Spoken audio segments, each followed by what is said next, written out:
إذا كنت من المتابعين الجدد اشترك الآن في القناة ليصلك الجديد بالضغط على الزر الأحمر أسفل القناة مع تفعيل الجرس، ولا تنسوا دعم المقطع بلايك. شكرا لكم جزيل الشكر.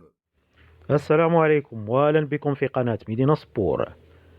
كشفت صحيفة ليكيبا الفرنسية أن مسؤولي نادي مونبولييه توصلوا إلى اتفاق مع نظرائهم من الوداد الرياضي بشأن ضم اللاعب المسفوي يحيى عطية الله خلال فترة الانتقال الشتوية الحالية.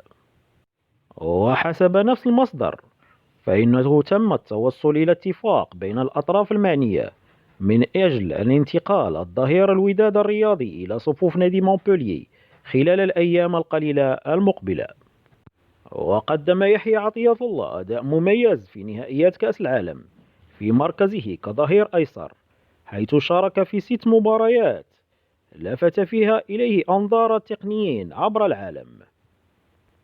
نتمنى للاعب الوداد البيضاوي والمنتخب المغربي التوفيق في مسيرته الكروية. ننتظر تعليقاتكم، لا تنسوا الاشتراك في القناة والضغط على زر الجرس ليصلكم كل جديد. شكرا لكم.